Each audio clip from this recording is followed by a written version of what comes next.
con X el cisma. Epistaxis. Entonces, ¿qué quiere decir la epistaxis? Que estoy eliminando sangre ¿por dónde? Por las fosas nasales. Pero existe otro término, por ejemplo, hemóptisis. Se supone que hemos va con H. Por si acaso. Hay unos dolores ortográficos. La hemóptisis, ¿qué dice? La hemóptisis te dice que la sangre también se está eliminando por la nariz, pero está viniendo ¿de dónde? De los pulmones. Unos dicen, no, sí, se reconoce que la sangre llega a los pulmones porque sale la sangre con muchas burbujas de aire. Y cuando no sale con burbujas de aire, bueno, pero la cosa es que sí. Ahora, esta hemóptisis está relacionado a una enfermedad que es frecuente en caballos. ¿En caballos de qué? En caballos de competencia. La enfermedad se llama el HPIE. ¿Qué significa? Hemorragia pulmonar inducida por el ejercicio. Así se llama. Que produce ruptura de qué? Ruptura de los vasos sanguíneos. Y las hemorragias pueden llegar a los bronquios y también a la tráquea. Y además también inclusive pueden eliminarse por las fosas nasales. Hay otra forma de hemorragia también externa que se llama la hematemesis. Hematemesis. Hema viene de sangre y emesis de vómito. Por lo tanto, ¿de dónde está viniendo la sangre? ¿Del estómago? Del estómago. Pero lo estás vomitando, ¿sí o no? O sea, la evacuación de la sangre es por la boca. Hay otro término también, rinorragia. ¿Qué significa rinorragia? ¿Por dónde están eliminando la sangre de la rinorragia? Por las fosas nasales. ¿Pero de dónde se origina la hemorragia? De la cavidad nasal. ¿Sí? A ver, ¿qué otro término? ¿Rinorragia? Rinorragia, mejor. La rinorragia. Rinorragia. No, hay otro término. La melena. ¿Qué significa la melena? Sangre en Melena heces. significa Sangre con heces. presencia de sangre en las heces. Pero ojo, la sangre es una sangre digerida, es una sangre cocida, una sangre oscura, marrón, así como la morcilla, ¿no? Así es el color de la morcilla, color del rellenito, color de la sangre. Melena. Sí, melena. Sangre en las heces, sangre digerida. Bien. ¿Qué es de caballos? Hemorragia pulmonar, ¿por qué? Melena. Ejercicio. Melena. Hay otro término.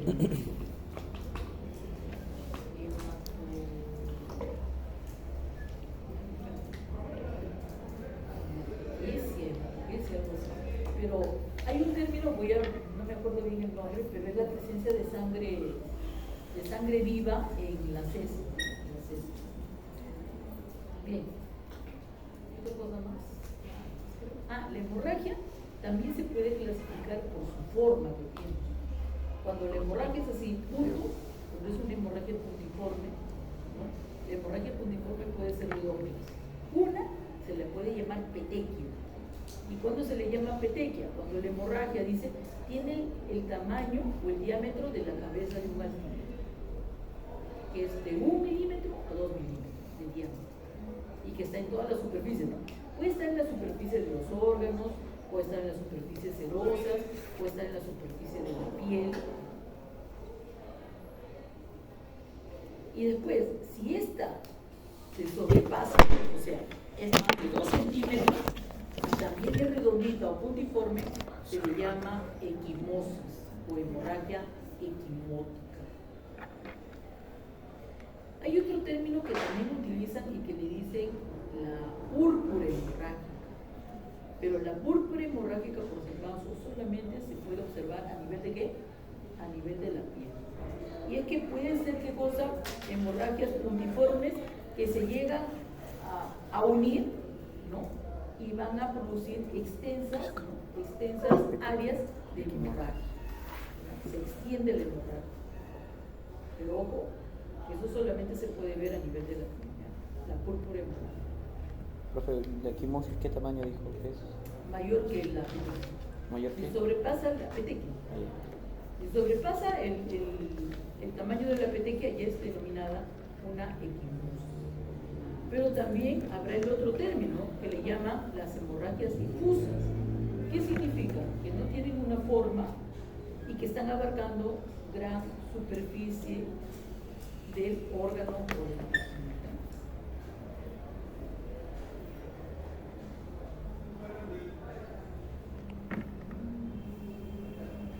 Para las hemorragias pequeñas, por ejemplo, como las equimosis, dice que esto tiene mucho que ver, con, por ejemplo, con la trombocitopenia.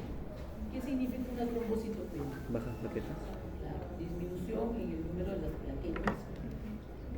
O también en los estados de uremia, que producen también una alteración en la coagulación de la sangre. Bien. Bueno, creo que resumimos toda la clase. Ahora, ¿quieren ver la clase? Ya lo leo. ¿Conoces alguna forma de alteración hemodinámica? Te la habrán preguntado y supongo que te habrán respondido. ¿Reconoce la congestión hemorrágica? Ya con todo lo que les he dicho, supongo que ya. Bien, nos dice, mira. Dice, la circulación necesariamente se ve favorecida. ¿Por qué? Porque está favorecida por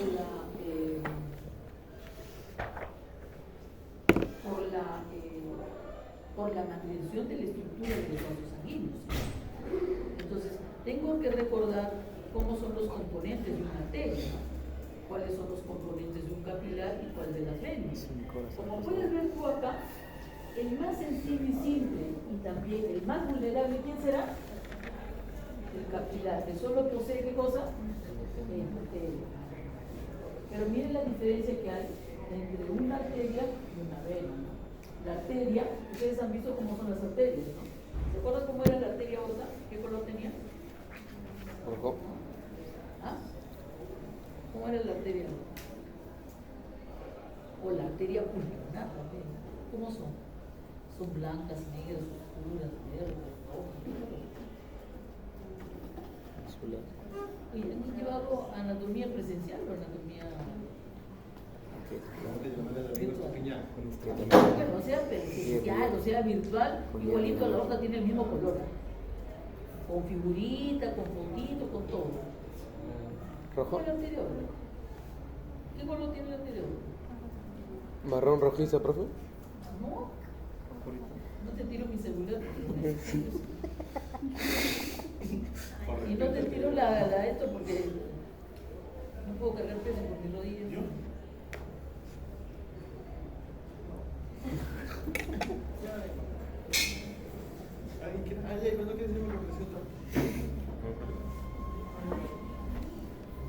¿Ya? ¿Qué dice? ¿Qué color es? ¿Qué color es la arteria? ¿Qué color es? Blanca, negra.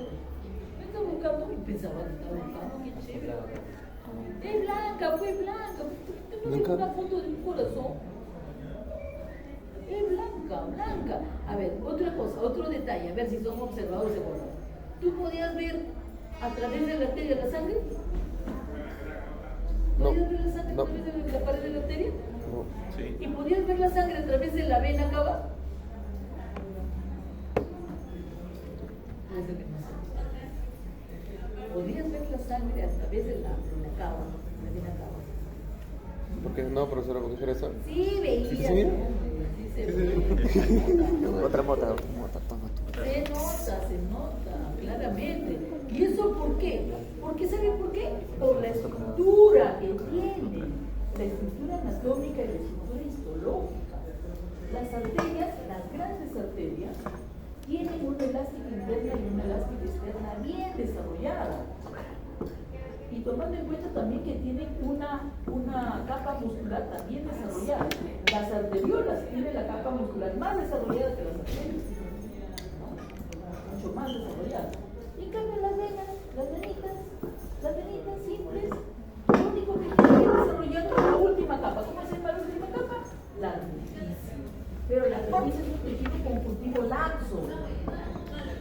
Por eso es que tú puedes ver la sangre a través de la pared de una vena. Mira, si puedes ver de una vena, de la vena cava, que es la vena más grande, imagínate la otra.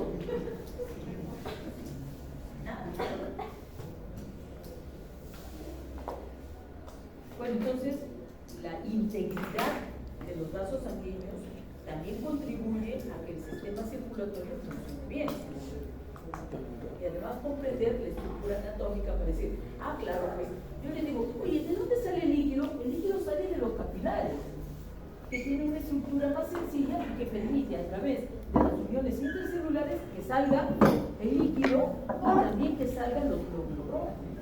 Imagínate que puedo atravesar todas esas paredes que están allá para que salga el líquido, no puede ser, ni tampoco los glóbulos rojos.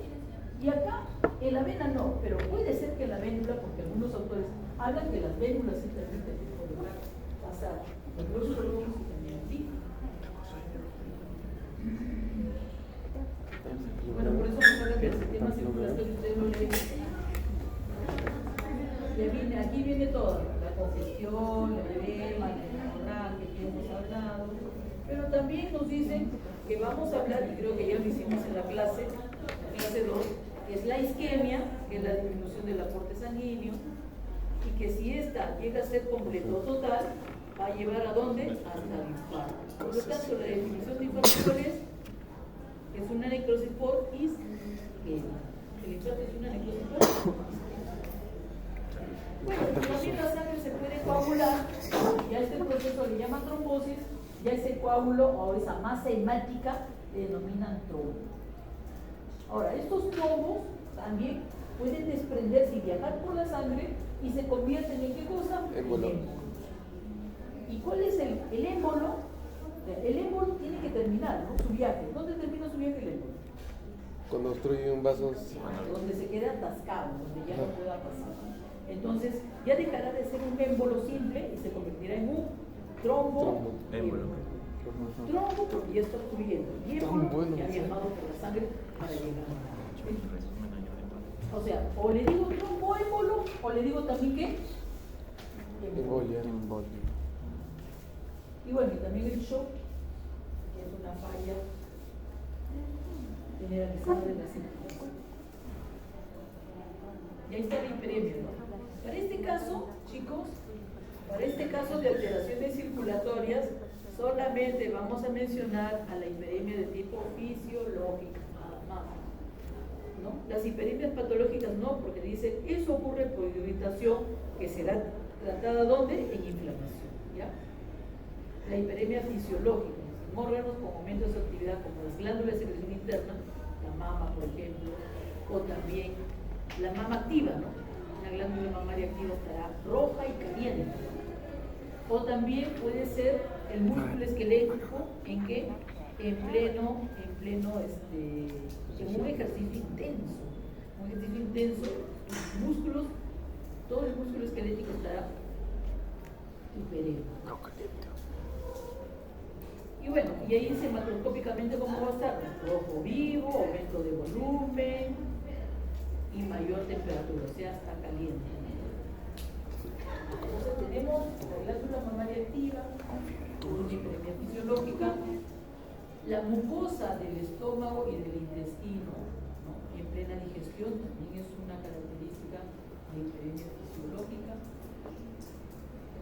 Ahí está la glándula mamaria de Holstein. El sonrojo también es un ejemplo de hiperemia. Cuando te pones tu cachete rojo sobre tu oreja roja, ese es un hiperemia. ¿Y está caliente o no está caliente el cachete? ¿Está caliente o no está caliente la oreja? Y la congestión, ¿no? Que es el contenido de el contenido sanguíneo intravascular de la oreja. Por eso se debe, ¿qué cosa dice? A un drenaje insuficiente de la sangre. Macroscópicamente, ¿cómo estará? Primero el color, ¿no? El color de la sangre. ¿Qué será? Cianótico o rojo azulado. Aumento de volumen, disminución de la temperatura, y nos hablan de una congestión local y una congestión generalizada. Miren, ves como la hiperemia, ¿no? En la hiperemia hablamos de una hiperemia fisiológica y de una hiperemia patológica que ni siquiera la vamos a mencionar.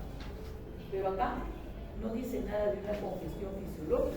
Por lo tanto, siempre la congestión es patológica. Siempre. Entonces, la única clasificación que queda, o que es una congestión local o que es una congestión generalizada o sistémica. Lo cual, cuando una rama de la vena, o como dice una vena tributaria, se ve qué cosa, se ve obstruida o impedida de que siga el flujo sanguíneo. En cambio, en una congestión generalizada, siempre va a ser, ¿por qué? Por insuficiencia cardíaca. Y va a depender mucho del lado, ¿no? Puede ser una izquierda. Si hay una insuficiencia cardíaca izquierda, ¿quién se congestiona? ¿Ah? En la derecha, como órgano modelo. Muy bien, entonces ahora vamos a ver cómo se ven estos órganos con congestión. Hay otra congestión que se llama la congestión hipostática. ¿Qué significa hipostática? ¿Hipo qué significa? Bajo. Bajo, ¿no? Y estática, posición, habla de posición. Quiere decir que en un animal o de repente en un cadáver, cuando esté echado o cuando muere del cúbito lateral derecho, pues los órganos que se encuentran en ese lado se cargarán de sangre. Porque la sangre va a bajar, ¿por qué? Por la fuerza de la gravedad. Entonces, un lado del pulmón, el lado izquierdo, está el cúbito lateral izquierdo, todo el pulmón izquierdo estará más cargado de sangre que el lado derecho. El riñón, ¿no? El riñón también izquierdo estará más cargado de sangre que el riñón derecho. Y eso es por la posición que tiene el cadáver.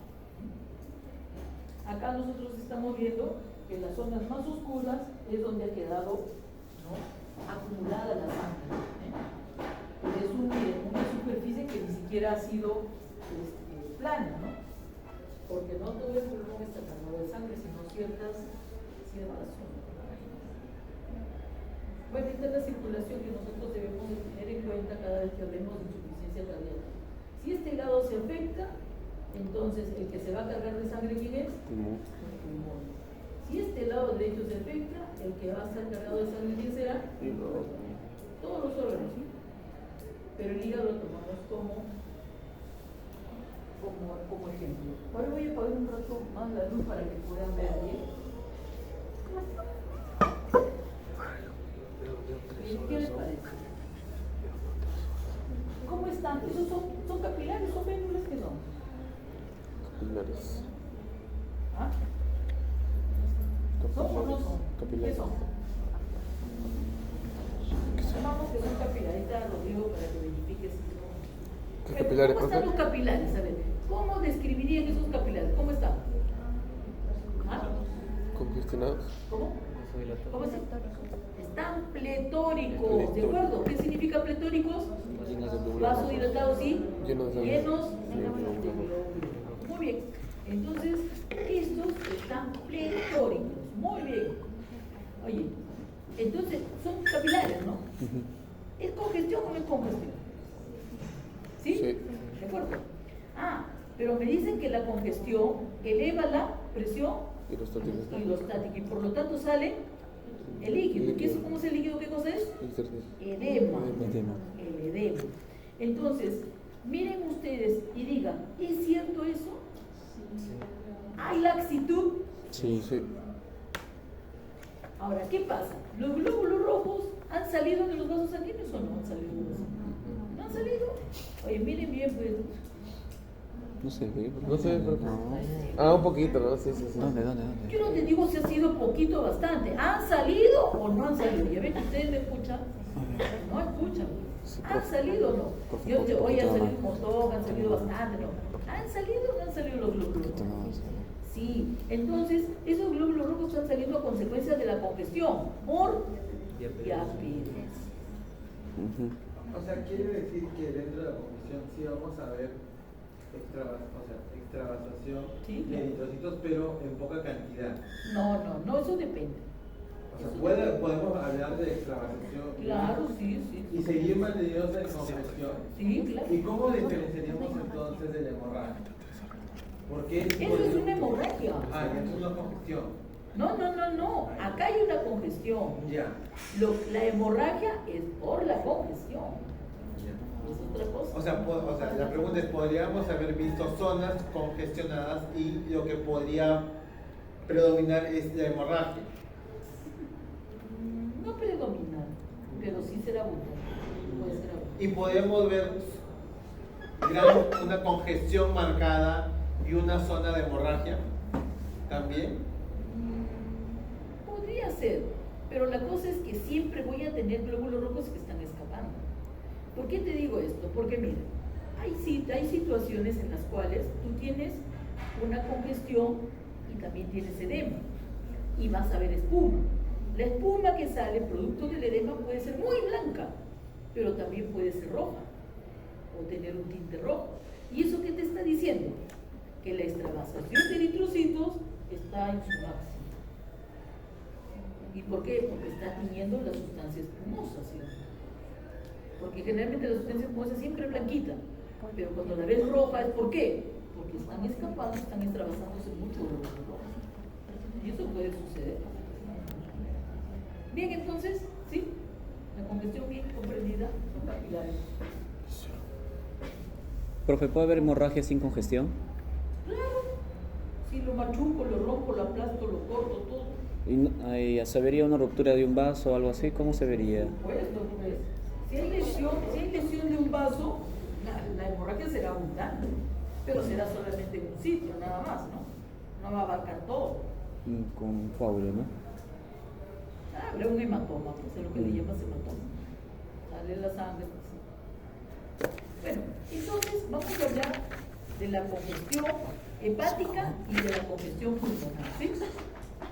Entonces, ojo, para la congestión hepática vamos a ver 3 etapas de congestión en el hígado, ¿sí? 3. Una que la vamos a denominar aguda.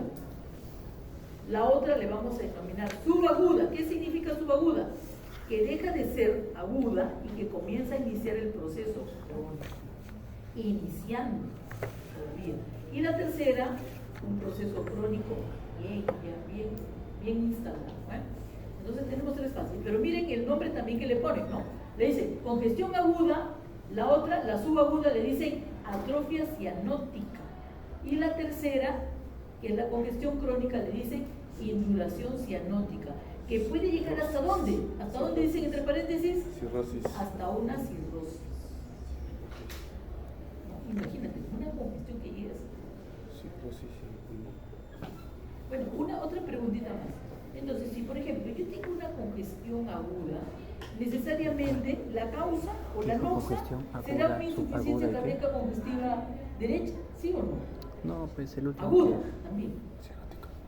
Porque si yo tengo una congestión crónica o una induración cianótica o una cirrosis hepática, entonces será producto de una ICC derecha crónica, ¿sí o no? Lógico, ¿no? Si tengo un proceso congestivo crónico, le corresponde también una insuficiencia cardíaca crónica, ¿sí o no? Entonces, en eso de acuerdo. Entonces, ahora vamos a ver cómo vamos a ver el hígado en cada una de estas 3 fases. En la primera fase, que es la fase de congestión aguda hepática, dice, el hígado está aumentado de tamaño y está cianótico. ¿Qué significa cianótico? Sí, un rojo azulado. Los bordes del hígado estarán romos o redondos. ¿Verdad? Los bordes que son agudos se vuelven redondos. Ojo, y también otra característica macroscópica. Si yo corto el hígado, ¿qué es lo que va a suceder? Si yo corto, si hago y comienzo a cortar, ¿qué va a pasar?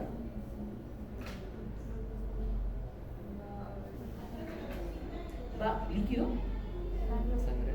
¿Qué va a salir? Sangre. Macro. Sangre. ¿Resumará sangre qué? Sangre venosa, ¿sí o no? Sangre azulada. Entonces, yo cuando corto, ¿qué va a hacer? Sale la sangre. Los autores hablan, resuma sangre. Tú cortas un órgano que está congestionado y lo primero que sale es la sangre. Pero que tiene que ser fresco necesariamente. Entonces, esas son las características macroscópicas de una congestión hepática aguda. ¿Ah? Dice, ¿y cómo se ve microscópicamente esto? Dice, bueno, microscópicamente dice, especialmente en la zona centrolobular. ¿O quiere decir, tu vena centrolobular, ¿cómo estará? ¿Cómo estará tu vena centrolobular? ¿Cómo estará la vena centrolobular? ¿Cómo? Pletórica, muy bien. Pletórica. Ah, y también dice los sinusoides, dice no, ahí está, la vena centrolobulbar y los capilares sinusoides que están cercanas a la vena centrolobulbar también estarán, ¿qué cosa? Estarán pletóricos. Miren chicos, cuando uno ve una lámina de congestión, es posible que yo pueda ver la dilatación y muchas veces sin glóbulos rojos. ¿Y eso por qué? Porque cuando una corta, ¿qué pasa? Comienza a salir la sangre y podemos perder muchos glóbulos rojos. Pero la dilatación ya me está diciendo que le lleve una dilatación. ¿Sí? Pero donde yo sí lo voy a tener que ver lleno son las venas centrolobulares y los capilares que están cercanas a esa vena centrolobular. Es más, inclusive dice que esta zona centrolobular que dice que está, puede estar ¿qué? Lleno de sangre. ¿Y eso qué significa? Que hay ¿entendido? Bien, esa es la fase aguda. Fase aguda, cerrada fase aguda del hígado. Bueno, y así le dicen, algunos le llaman así. En vez de decir congestión linfática aguda, le dicen congestión pasiva aguda. Porque antes hablaban de pasiva al lado venoso y activa al lado activo. Ahí está, puede haber hemorragias centrolobulares, ahí está. Eso es agudo, vamos al otro. Y ahí está la foto. Miren qué oscuro está, ¿no? Congestión pasiva aguda en un hígado de perro. Bueno, ¿qué más dice? Acá dice algo muy importante. Ocurre en el sistema vascular, depende de órganos como el corazón, el pulmón o el sistema portal. Puede haber una interrupción en el retorno de la sangre en el corazón y puede ocurrir en la falla cardíaca. Miren, en la falla cardíaca, ¿bien? O sea, las insuficiencias cardíacas. Y resultado también de ¿qué? De arritmias. O también, ¿qué dice? ¿La forma de qué? La forma de muerte por eutanasia. Entonces, yo voy a tener una congestión masiva aguda del hígado cuando tenga insuficiencia cardíaca, arritmias o también, ¿qué cosa? Sacrificio por eutanasia. ¿Entendido? No se duerma. No se duerme, que se duerme trae café para todos. ¿Ah? No sé, así que vayan ahorrando para que inviten café. Ese va a ser el castigo. Ya, ahora vamos al siguiente estado que es, ¿qué hemos dicho? ¿Cómo se llama? La congestión subaguda. Miren cómo se llama la subaguda. Atrofia cianótica o también llamada hígado en nuez moscada. ¿Conocen la nuez moscada? Sí. Ya, váyanse a la tienda, vayan y cómprense al mercado y compren su nuez moscada. Y además que te compres tu nuez moscada, la parte, ya, la cortas, ¿ya? Y ahí vas a ver. La nuez moscada se utiliza tanto en la cocina como en la repostería. Claro, con raya. Y además se usa poquito también. No es para usarlo bastante. Eso te marca un sabor. Bien, vamos. Ya, no se distraigan, te lo voy a preguntar. Listo, entonces estamos en la fase subaguda del hígado. Miren lo que dice, lo primero es primordial.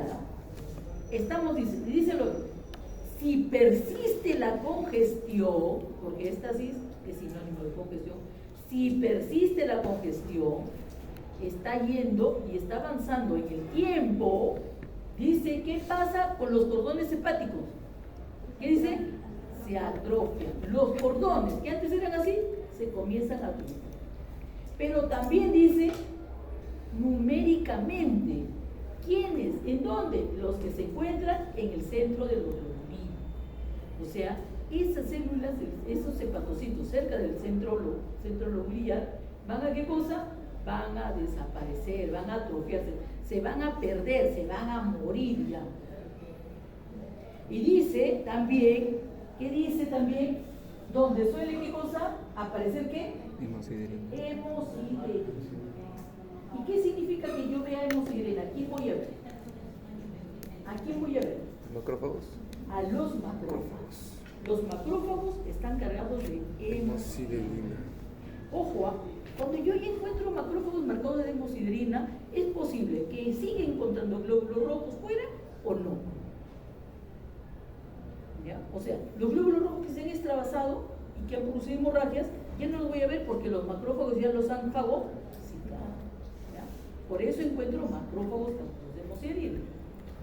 Y me dice, además también, esto es en la centrolobulillar, ¿no? En la centrolobulillar puedo encontrar glóbulos rojos y también macrófagos cargados de hemosiderina. Y en la zona perilobular, ojo que la congestión se está manteniendo. La hemorragia de repente ya no la vemos porque los macrófagos ya se han fagocitado a todos los glóbulos rojos. Y en la zona perilobular dice que se encuentra ¿qué cosa? Esa es la estructura del lobulillo, así veo el lobulillo. Entonces, ¿qué va a pasar macroscópicamente? Macroscópicamente yo voy a ver zonas oscuras, producto de la hemorragia y la congestión, rodeada por zonas pálidas, que viene a ser ¿qué cosa? La esteatosis. Y así lo veré a todo el hígado. ¿Y qué me está dibujando? Te está dibujando más o menos un lobulillo, donde el centro es oscuro y la periferia es pálida. Por eso le llaman ¿qué cosa? Hígado en nuez muscada. Que esto es prácticamente la traducción, ¿no?, de lo que vemos macroscópicamente. Y creo que hay una foto, y es esto, ¿no? Esto es. Mira, entonces ve como nuez moscada, mira. Nuez moscada cortada. Ya no te vayas al mercado, mira la foto que pasa. Y bueno, y esta es la estructura de un hígado en nuez moscada, ¿no? Estructuras oscuras rodeadas ¿por qué? Por zonas pálidas. A eso le llaman hígado en nuez moscada. Y estamos en un estado de ¿qué? ¿Una congestión qué? Subaguda. Subaguda, también llamada atrofia cianótica o hígado en nuez moscada. ¿Entendido?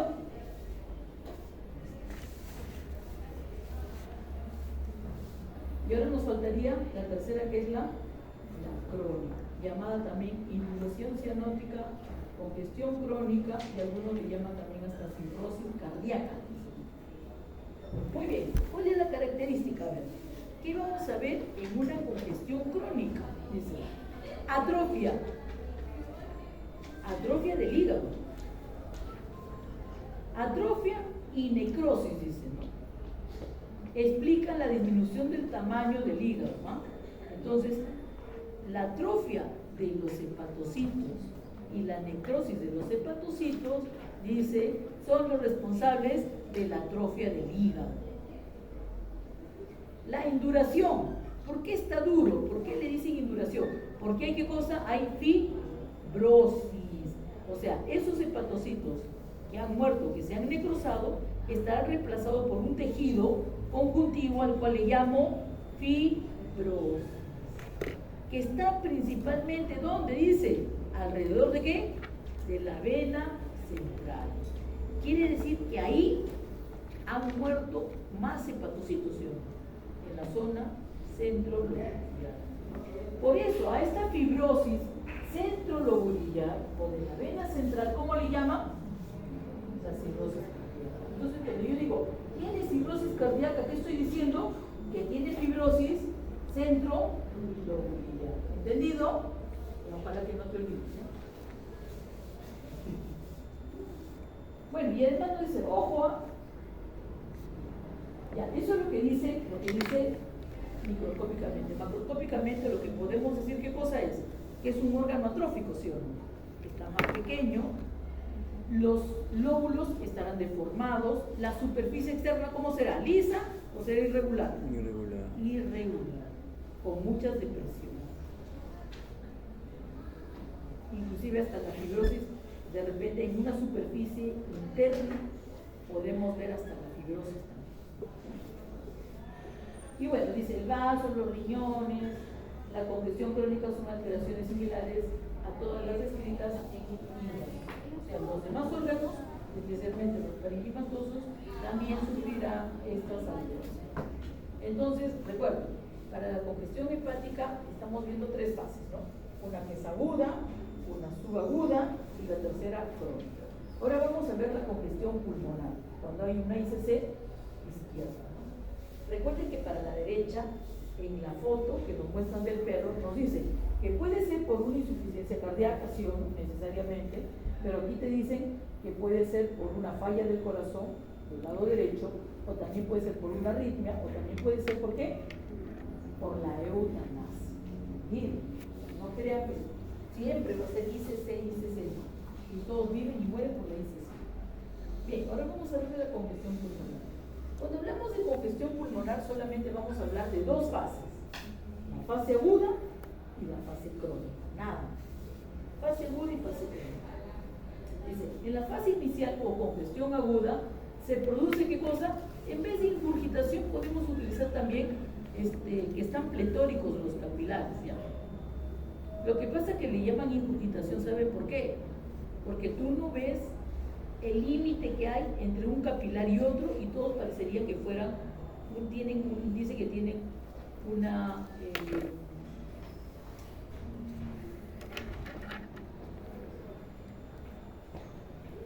presentación tortuosa, ¿no? Como si todo el capilar fuera uno solo, ¿no? Está lleno de glóbulos rojos. Bueno, pero nos dice edema en el intersticio y edema alveolar. Entonces, esto es lo que nos dice que nos dice la teoría. Pero yo voy a ver el edema como tal. ¿Qué es lo que voy a ver? Voy a ver una sustancia acidófila y tenue. ¿Por qué tenue? Porque no tiene proteína.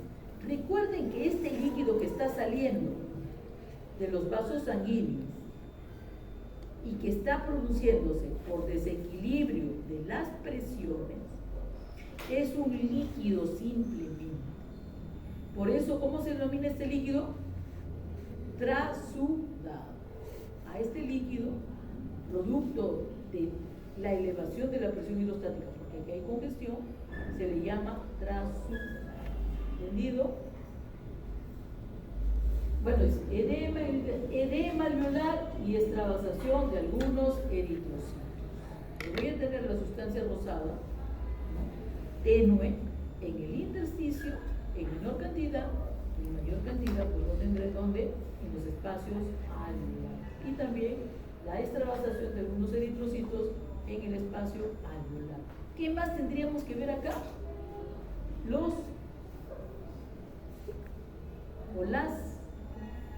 Las vagolas o vesículas de aire, ¿no? En el espacio alveolar, que no es otra cosa que la presencia de la espuma.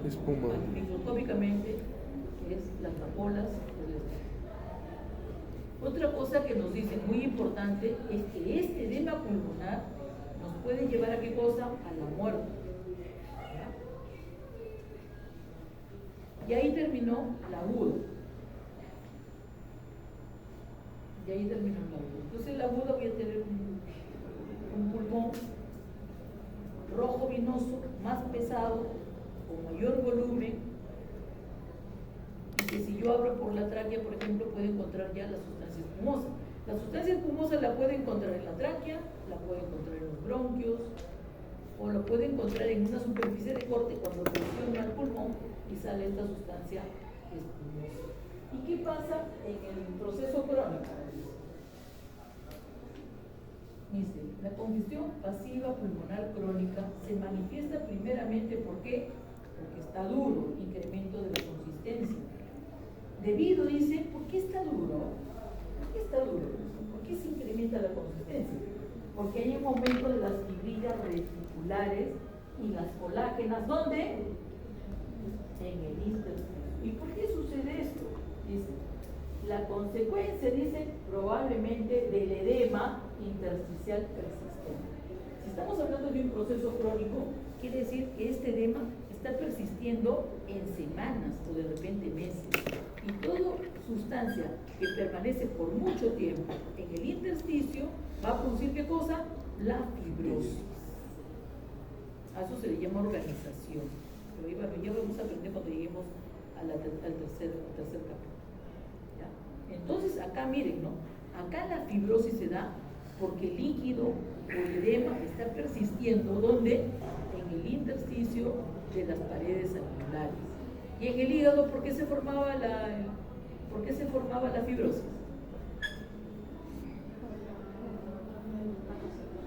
¿Por qué? ¿Por qué? No, atrofia. Necrosis de los hepatocitos. ¿En qué zona? Principalmente centro lógico. En cambio acá la fibrosis es diferente, ¿no? Dice, como consecuencia de un edema ese que persiste en el tiempo. El edema persiste en el tiempo. Bueno, ¿qué pasa? ¿Cómo se ve macroscópicamente un pulmón o congestión crónica? Miren, el color. Antes en el aguda, ¿qué color era? Rojo azulado, cianótico, cargado de sangre, congestión. Ahora, ¿cómo se ve macroscópicamente? De un color que pardo, ocre, que es lo mismo, ocre. ¿Y por qué tiene un color pardo? Dice, debido a la formación o debido a los macrófagos cargados de hemosiderina, que estos se han formado a partir de eritrocitos que se han extravasado en los espacios alveolares y son fagocitados por macrófagos. ¿Cómo se llaman esos macrófagos? Miren, tiene nombre. Se llama las células de la insuficiencia cardíaca. La otra era, ¿qué cosa? La cirrosis cardíaca, ¿no? La fibrosis. Acá los macrófagos cargados de hemosiderina se llaman las células de la insuficiencia cardíaca. La congestión pulmonar crónica también se llama intubación parda pulmonar. Y acá hay una foto que nos pone Zachary, miren, Zachary te pone esta foto, miren, del pulmón. De perro, porque ahí se ve, miren, salpicadito de pimienta, está por acá. Y este color es un color pardo, amarillo marrón, dice, causado por macrófagos alveolares que contienen hemosiderina. Se producen mediadores de la inflamación y vemos macrófagos que induce a una fibroplasia, o sea, la fibrosis, y formación extensiva del colágeno intersticial. El colágeno puede colapsar y llevar a una presión, a la pérdida de la presión negativa en la cavidad por el diafragma que puede estar, cuando se incide en la necrosia al diafragma. O sea, los pulmones en una necrosia, se dice, en una necrosia cuando rompes el diafragma, cortas el diafragma, los pulmones no van a colapsar. ¿Por qué? Porque están con fibrosis de las paredes alveolares. Inclusive tú puedes ver que acá hay unas huellas, ¿no? Como unas depresiones que son las impresiones de las costillas. Se ve como son.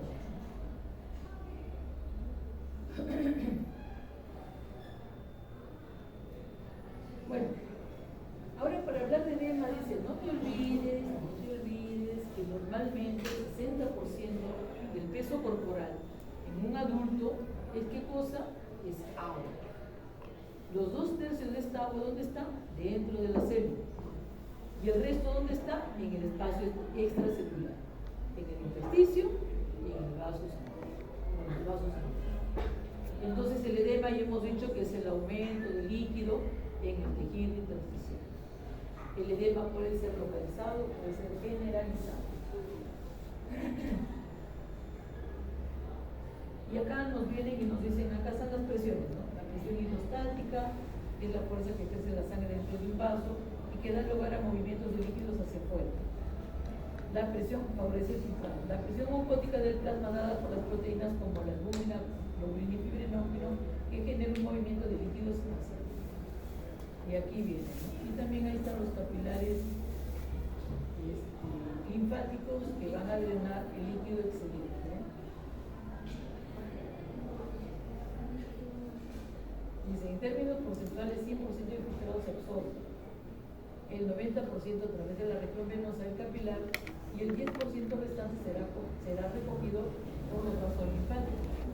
Normalmente la salida de líquidos en el intersticio desde la linfocirculación arterial al final está casi equilibrada por el flujo en el extremo medular. El pequeño exceso de líquido es drenado por los linfáticos. ¿Qué significa edema? Exceso de fluidos acumulados en los tejidos, que puede ser el intersticio o también en las cavidades. Y aquí dice, ¿no?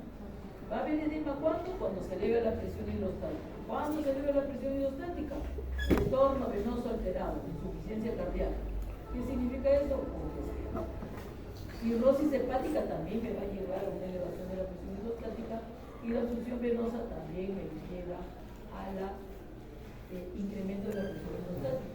Voy a tener edema ¿cuándo? Cuando la presión oncótica disminuye. ¿Cuándo disminuye la presión oncótica? En todos los estados de hipoproteinemia. ¿Y quién me lleva a un estado de hipoproteinemia? Las glomerulopatías. Si las glomerulopatías, ¿qué quiere decir? Que los glomérulos están dejando pasar ¿qué cosa? La proteína en la orina. ¿Cómo se llama eso? Proteinuria. Pero también la cirrosis hepática también me puede llevar a un estado de hipoproteinemia. ¿Por qué? Porque el hígado sintetiza las proteínas de la sangre. Y la desnutrición severa, ¿no? Si no hay un buen aporte de nutrición, tanto de proteínas y otros más, pues se vuelve a estar en estado de hipoproteinemia, especialmente si son animales en crecimiento o jóvenes. Bien, y también los vasos linfáticos. ¿Cuándo tengo edema? Cuando hay una obstrucción linfática. La obstrucción linfática puede ser por inflamación o puede ser también postquirúrgica. Y también me va a provocar ¿qué cosa? Muy bien.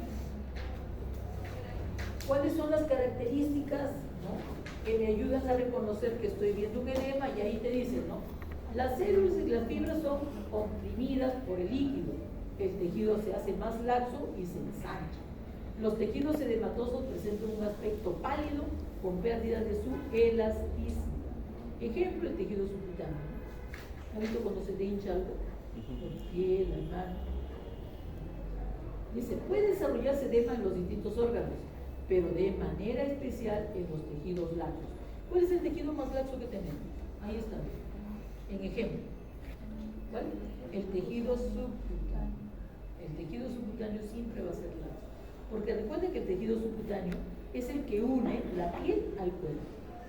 Y tiene que ser lo suficientemente laxo para permitir todos los movimientos que nosotros hacemos. En las aves es mucho más laxa todavía, ¿no? ¿No has visto cuando comes tu pollito a las brasas y le sacas el pellejo, sale al toque, ¿sí? No pasa nada. En el chancho, a ver, sácale. ¿Por qué el qué? Porque el tejido subcutáneo ¿qué cosa? Tiene gran cantidad de ¿qué cosa? De grasa. ¿Y esa grasa es rica o no es rica? Es deliciosa. Qué rico, ¿no? Ya, entonces eso es el tejido subcutáneo, es el más laxo de todos. El agua cuando sale ahí, ¡pum!, se esparce totalmente. Pero también hemos dicho que este líquido puede salir del pulmón, especialmente ¿dónde? En los espacios alveolares. Ojo, el líquido también puede salir al cerebro. Interesante, ¿no? Pero miren que el edema del cerebro escapa todo esto que estamos hablando, ¿no? Cuando el cerebro se hincha, o cuando hay edema en el cerebro, no sucede porque se eleva la presión hidrostática o por baja la presión oncótica, o porque hay obstrucción linfática. El edema en el cerebro sucede por otro. Y ahora lo vemos. Bueno, hemos dicho que también el líquido puede salir a las cavidades, ¿no? Y de acuerdo a dónde está, el hidrotórax, el pericardio, hidrocéfalo, el edema generalizado tiene un nombre. ¿Cómo se llama?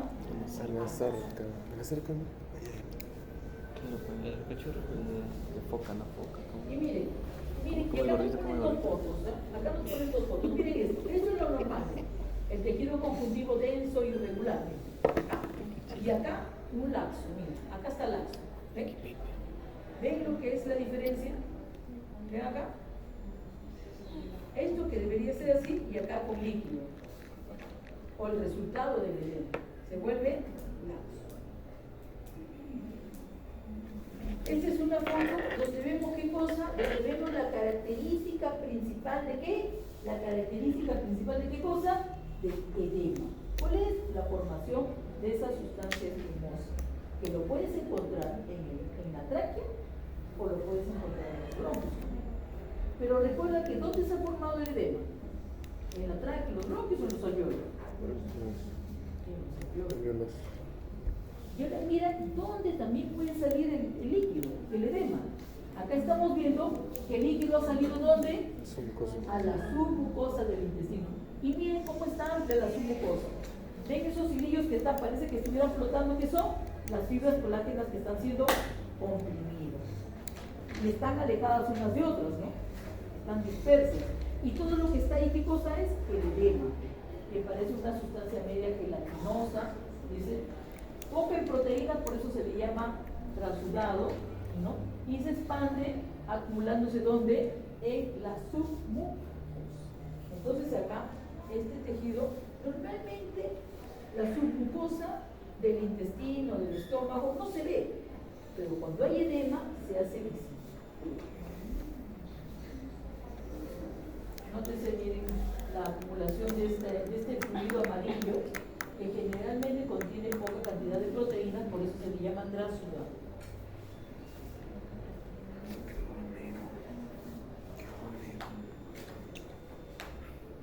Y bueno, acá más espuma, miren, este parece un caprino, yo pensaba que era de bovino.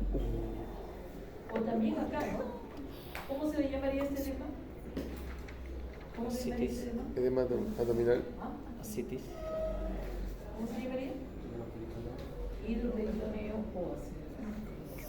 Y ahora vamos a ver el edema cerebral. El edema cerebral escapa a todo lo que hemos dicho. Un edema cerebral no se produce porque se eleva la presión hidrostática ni porque disminuye la presión osmótica. No. El edema cerebral dice se puede producir, ¿por qué? Por un traumatismo, necesariamente por traumatismo, que puede ser localizado o que puede ser generalizado. Bueno, según la naturaleza y la intensidad. Yo me acuerdo que él me dijo, profesora, ¿por qué es edema? Porque acá dice que es citotóxica o vasogénica. ¿Qué no son? ¿Qué hora salida? ¿A qué hora salimos? No, 11 y 10 ya. Ya pasan 2 minutos. Un minuto. Recuerden que el edema cerebral, esto no tiene nada que ver con el edema. El edema cerebral es esto. Vasogénica. Sí, la cosa difícil, ¿verdad? Yo tengo una idea más de Sobre la habitación. Acabo de ver el examen.